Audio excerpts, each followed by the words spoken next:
Pemirsa, 2 kali mangkir dari pemeriksaan KPK, Gubernur Papua Lukas NMB mengaku sakit dan sedang fokus dalam pengobatan. Presiden Joko Widodo meminta NMB menghormati proses hukum dan segera memenuhi panggilan KPK.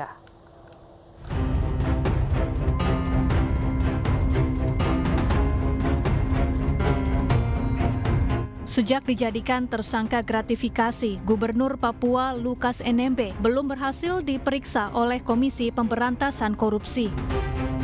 NMB sudah 2 kali tidak memenuhi panggilan penyidik KPK dengan alasan sakit. Di samping itu, massa pendukung NMB juga terus melakukan aksi dukungan kepada NMB dan menolak penetapan tersangka NMB. Menanggapi hal ini, Presiden Joko Widodo pun angkat bicara. Presiden meminta Gubernur Papua Lukas NMB menghormati proses hukum dan memenuhi panggilan KPK. Jokowi menegaskan kedudukan seluruh warga negara sama di mata hukum. Saya kira proses hukum yang ada di KPK semuanya harus menghormati. Semua sama di mata hukum. Dan saya sudah sampaikan juga agar semuanya menghormati panggilan dari KPK, menghormati proses hukum yang ada di KPK, semuanya. Tim kuasa hukum Lukas NMB menyambangi KPK untuk memberikan surat keterangan terkait kondisi kliennya yang tidak bisa memenuhi panggilan penyidik. Kuasa hukum juga menyebut ada dugaan kriminalisasi dalam penetapan tersangka kliennya. Bertemu dengan penyidik KPK didampingi oleh dokter ahli dari KPK. Jadi ada diskusi antara dokter pribadi gubernur dan dokter KPK, dan dokter pribadi gubernur sudah menyerahkan riwayat penyakit Pak Gubernur, termasuk kondisi kesehatan yang terbaru. Saya berharap sebenarnya dengan adanya diskusi para ahli medis ini, mudah-mudahan ditemukan solusi yang terbaik sehingga Pak Gubernur Lukas NMB bisa mendapatkan pelayanan kesehatan yang baik. Sebagai upaya agar NMB kooperatif, KPK menjanjikan iming-iming untuk NMB. Di antaranya jaminan memperoleh hak pengobatan jika NMB sakit. Selain itu, KPK juga menjanjikan penghentian kasus jika NMB bisa membuktikan asal-muasal dana miliaran rupiah yang diduga mengalir ke kasino judi di luar negeri. Tim Liputan iNews melaporkan. Pemirsa, Presiden Joko Widodo angkat bicara terkait perlunya reformasi hukum pasca Hakim Agung Sudrajat Dimyati terseret kasus korupsi. Sementara itu, Hakim Agung Sudrajat Dimyati dan sejumlah ASN yang ditetapkan tersangka oleh KPK telah diberhentikan sementara oleh Mahkamah Agung.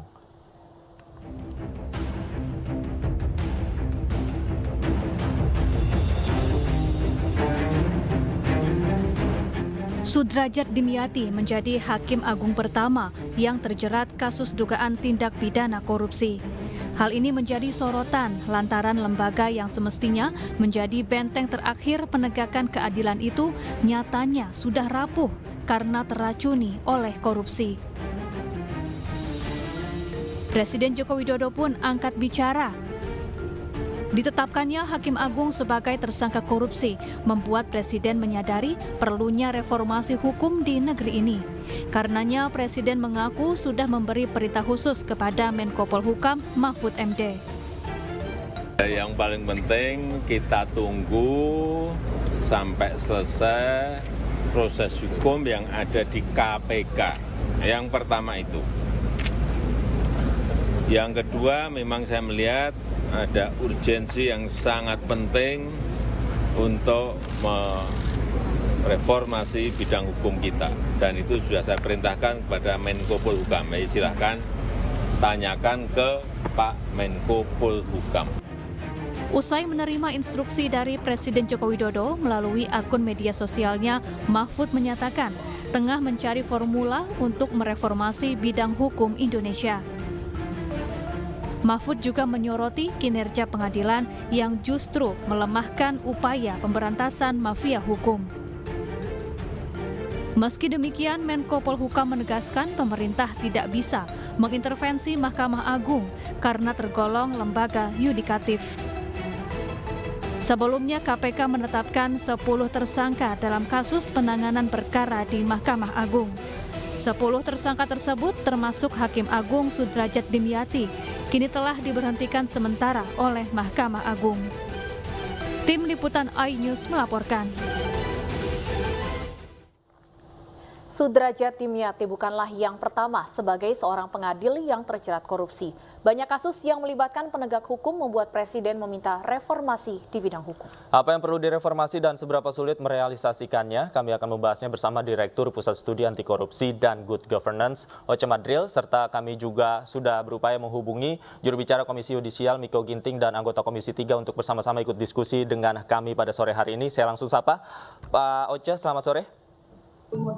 Selamat sore, Mas Davi dan Mbak Stefani. Baik, Pak Oce, pasca Hakim Sudrajat Dimyati menjadi tersangka korupsi, Presiden menegaskan bahwa reformasi di bidang hukum harus dilakukan. Kalau dari kacamata Anda, aspek apa saja yang perlu direformasi?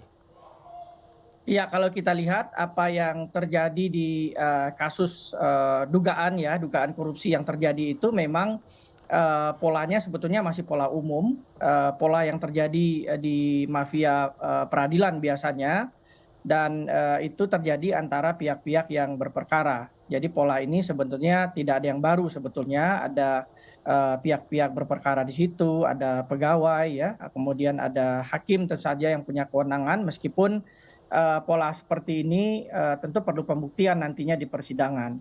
Yang penting untuk diingat bahwa dalam kasus ini sebetulnya modusnya juga tidak ada yang baru.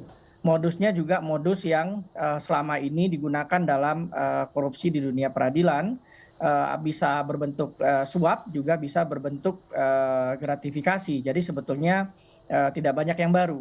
Nah, saya ingin mengatakan bahwa reformasi yang dibutuhkan juga sebetulnya bukanlah reformasi yang secanggih atau seinovatif yang kita bayangkan, tetapi karena polanya masih pola lama, tidak ada yang baru sebetulnya, maka strategi reformasi kelembagaan sebagaimana sudah sangat sering disuarakan oleh berbagai pihak itu masih relevan untuk dilakukan. Apakah dari sisi misalnya reformasi kelembagaan, dari sisi pengawasan, meningkatkan transparansi, kemudian akuntabilitas penanganan perkara, menurut saya itu masih sangat relevan untuk dilakukan oleh kelembagaan Mahkamah Agung. Mengingat sebetulnya tidak ada pola baru sebetulnya dari kejadian yang diungkap oleh KPK ini gitu. Pola lama, modus lama, artinya seharusnya peristiwa seperti ini bisa dicegah, Pak Oce? Mestinya tentu sangat bisa, karena kalau kita melihat pola suap yang terjadi, melibatkan perantara, apakah itu pegawai ya atau staf, kemudian ada pihak berperkara di sini ya, yang ada kuasa hukumnya dan seterusnya.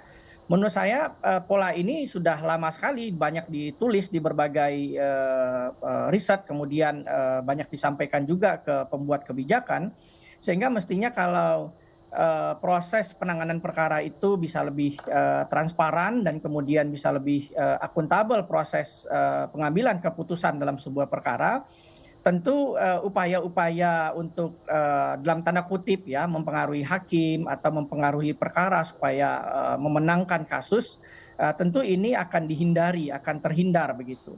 Tetapi karena masih mungkin banyak wilayah yang tertutup ya, tidak dimengerti oleh banyak pihak, itu yang bisa jadi menjadi penyebab sistem ini masih bisa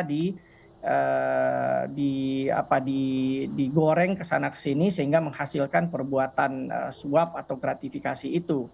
Nah, kalau ingin melakukan pembenahan, inovasi transparansi itu yang menurut saya perlu ditunjukkan oleh lembaga peradilan, alur atau pola penanganan perkara ya, akuntabilitas dari sisi ketepatan waktu, dari sisi pertimbangan terhadap berbagai argumentasi dari pihak yang terlibat, kemudian dari sisi peradilan itu memberikan keadilan. Nah, itu sebetulnya yang ingin dilihat oleh publik sebetulnya, dan ini sudah cukup lama disuarakan. Termasuk juga bagaimana melakukan pengawasan yang lebih ketat dari baik itu secara internal atau eksternal oleh Komisi Yudisial. Ini juga sebenarnya perlu dilihat kembali strategi-strategi semacam ini boleh jadi tidak maksimal diterapkan oleh lembaga peradilan. Nah, ini menurut saya PR yang dalam waktu dekat tentu saja harus dilakukan oleh lembaga peradilan. Oke, kalau memang ingin bersih-bersih secara kelembagaan, bukankah juga pola rekrutmen Hakim Agung ini juga menjadi pangkal terjadinya hal-hal yang tidak diinginkan di dalam tubuh Mahkamah Agung, Pak Ocha? Iya, tentu saja ya. Tentu saja kalau secara komprehensif kita juga harus melihat bagaimana rekrutmen dari Hakim Agung itu.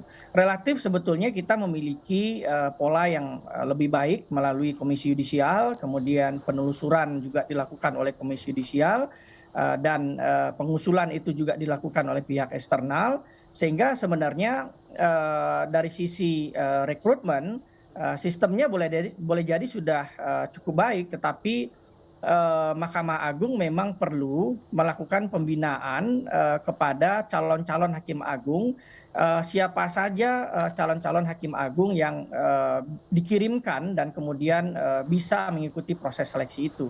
Mungkin dari sisi ini kita bisa menemukan ada calon-calon Hakim Agung yang katakanlah kinerjanya jauh lebih baik dan kemudian bisa dipertanggungjawabkan, sehingga begitu diseleksi dan diangkat menjadi Hakim Agung benar-benar memberikan kontribusi terhadap lembaga peradilan tertinggi itu. Nah, ini kan kita tidak bisa mengukur atau menyederhanakan karena dari sekian banyak yang diseleksi melalui Komisi Yudisial ya, diangkat oleh DPR, ya relatif satu perkara ini dan ini juga masih harus dibuktikan begitu, sehingga menurut saya proses seleksinya belum bisa kemudian dijustifikasi apakah bermasalah atau tidak. Bahwasannya ada catatan dalam proses seleksi itu terhadap Hakim Agung yang bersangkutan, menurut saya ini dinamika yang mestinya dijadikan pelajaran baik oleh Komisi Yudisial, khususnya tentu saja Komisi Yudisial dan DPR tentu saja yang terlibat dalam proses seleksi itu. Baik, Pak Oce, sebelum melanjutkan diskusi, kami juga punya informasi, pemirsa, sebelum Sudrajat Dimyati, sejumlah orang yang menjadi pilar penegakan hukum juga pernah terseret korupsi. Berprofesi sebagai polisi, advokat, jaksa, hingga hakim, beberapa orang berikut ini menjadi pesakitan karena korupsi.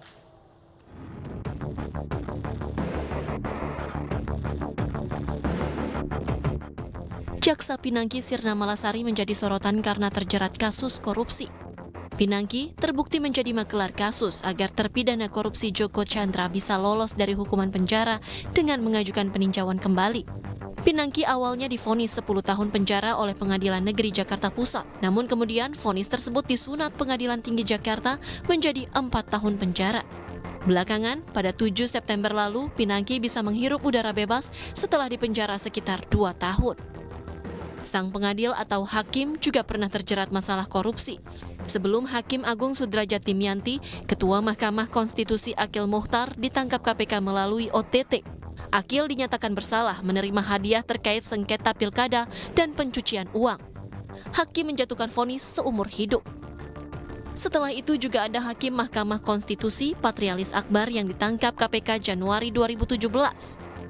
Patrialis divonis penjara 8 tahun, namun awal September 2022 telah bebas bersyarat. Pengacara kondang juga pernah terlibat kasus korupsi. Oce Kaligis terlibat kasus suap tahun 2015. Hakim menjatuhi 5,5 tahun penjara dan dinaikkan menjadi 7 tahun di tingkat pengadilan tinggi. Sementara citra Korps Bayangkara pernah ternoda setelah mantan Kakor Lantas Polri Irjen Pol Joko Susilo terlibat korupsi tahun 2013 lalu. Joko Susilo korupsi anggaran pengadaan simulator SIM dan dihukum 18 tahun penjara.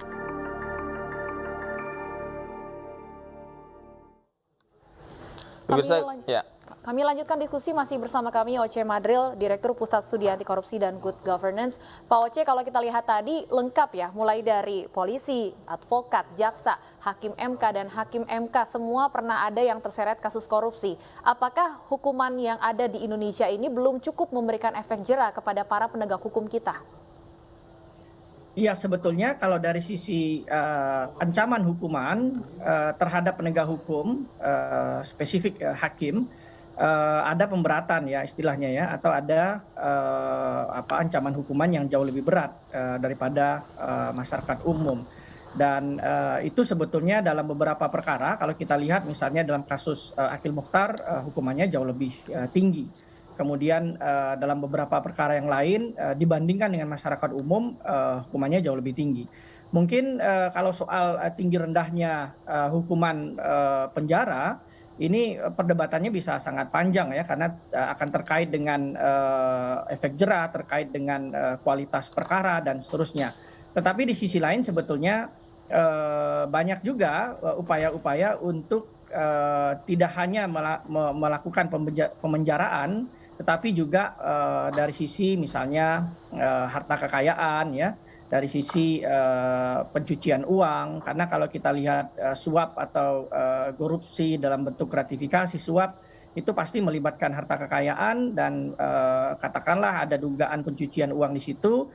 Mungkin penggabungan seperti ini yang boleh jadi bisa lebih efektif ya, daripada hanya melihat lama atau tidaknya dari sisi penjara. Jadi kita tentu berharap pola seperti ini mungkin bisa menjadi pilihan bagi jaksa di KPK nantinya, sejauh mana nanti itu efektif atau tidak. Paling tidak menurut saya dari sisi pola hukuman yang bisa diterapkan itu bisa jauh lebih kumulatif ya, tidak hanya kita melihat dari sisi penjara saja, karena kalau penjara nanti ada remisi, potongan, ya bebas bersyarat dan lain sebagainya. Tetapi kalau kita bicara dari sisi harta kekayaan, mungkin akan beda efeknya. Oke, Pak Uca, dalam kasus ini Sudrajat Dimyati tidak sendirian. Ada juga beberapa orang ASN yang ikut terjerat dalam kasus ini. Nah, dari kacamata Anda, apa yang harus dilakukan oleh Mahkamah Agung jika memang tidak ingin praktik-praktik korupsi ini mengakar sampai ke staf-staf yang di bawah begitu?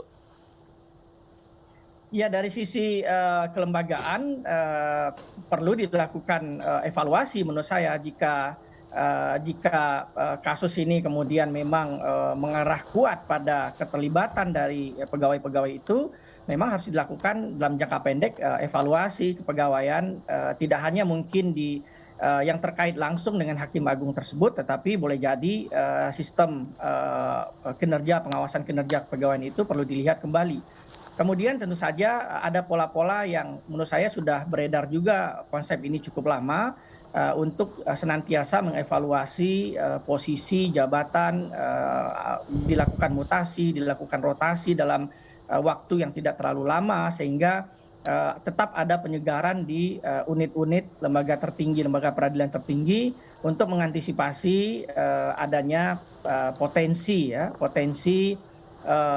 terbentuknya, dalam tanda kutip ya, terbentuknya pola-pola korupsi di suatu unit misalnya.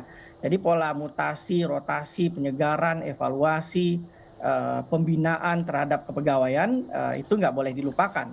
Karena dalam berbagai perkara kita lihat tidak selalu, tapi seringkali pegawai-pegawai itu terlibat begitu. Jadi mungkin pendekatan pembinaan ya, pencegahan itu menurut saya perlu diperkuat oleh lembaga peradilan.